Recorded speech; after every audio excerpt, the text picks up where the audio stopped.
In this Good News video, I'd like to speak about the idea of keeping holy the Sabbath, the Lord's Day. For the Jewish people, the Sabbath was very important. In Genesis, we hear that God created the world in 7 days, and on the seventh day he rested. Therefore, Jewish people believe that when they rest on the Sabbath, they're doing a very godly thing because it's something God himself did. He rested on the Sabbath. That was the completion of his work. Well, we Catholics, we believe the same thing, but sometimes we're so busy in life that we use Sunday to do all the work that we couldn't get done during the week. And that's not necessarily a good idea. We need a time of rest, a time to stop and smell the roses, because otherwise we cascade from one event to another. And we really can't reflect upon what's important, what should be at the center of my life. We need to pull back a little bit and rest.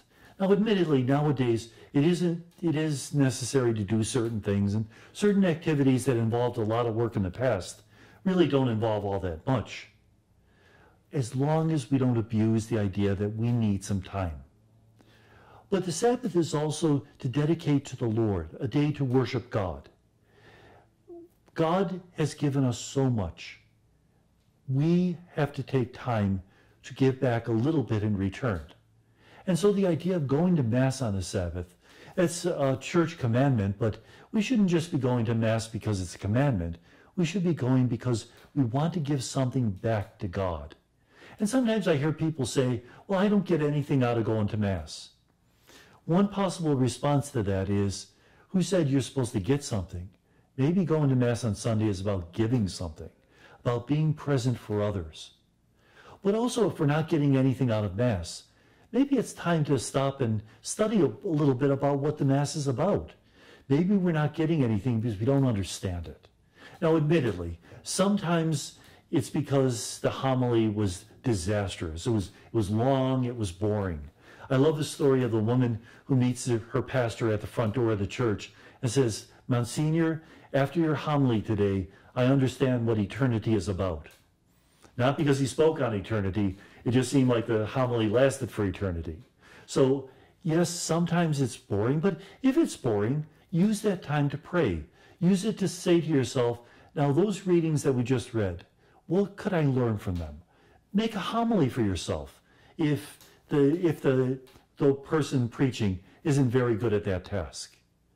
But it's important that we spend time in church together as a community. Not just me and Jesus, but as a community. And when I'm with a community, things don't always work out perfectly, do they? There's a screaming baby behind me. There's somebody shuffling ahead of me going in a communion line. There's somebody who's making body noise. This is part of being alive, part of being human.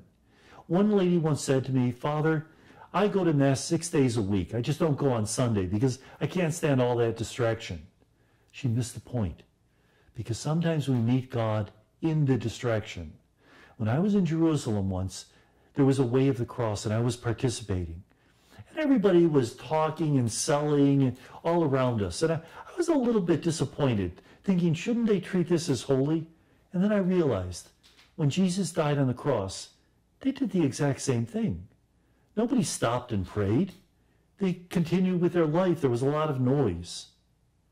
Maybe in the noise, maybe in the baby crying, we can see a little bit of the presence of a community that's broken, but that nevertheless is the presence of God. Now, why do we keep the Sabbath on Sunday? It's something that happened very early in the history of the church. We can see a hint of it already in the book of Revelation when the visionary has his vision on the Lord's Day. Sunday is called the Lord's Day because it's the day when Jesus, our Lord, rose from the dead. Very early in the history of the church, the Jewish Christians decided not to celebrate the Sabbath anymore on Saturday, as Jews did, but rather to transfer that day of obligation to Sunday, because that's the day of the resurrection. Therefore, Sunday becomes that holy day. Now, because it's a holy day, it means that we rest, it means that we make Christ the center of our lives, but it could also be a day when we do charitable things. Wouldn't it be nice to visit a sick relative, a lonely relative, on Sunday? so that we not only receive the love of the Eucharist in our lives, but we also share it with others. And one very important thing about Sunday, when we leave that church, we should leave with a smile on our face. Some people, when they walk out of Mass, from the look on their face, you swear they were tortured the last hour. Might as well put a big sign in front of our church, "Come and be miserable with us." One of the most important ways to evangelize after Mass is to have a smile on our face and to share some of that good news with others, not to run others over in a parking lot, to treat people with kindness, and to go to a local diner with some friends of ours, and to have so much fun that the manager threatens to throw us out because he thinks we're drunk. Remember the apostles on Pentecost Sunday, so filled with the Spirit that people accuse them of being drunk. When we do that, we're not only receiving the Eucharist, we're living the Eucharist, we're sharing the Eucharist with everyone we meet. Now, if you want some more information about keeping holy the Sabbath, you can receive Good News Note number 36 from the Companions of St. Anthony in Ellicott City, Maryland. And may God bless us.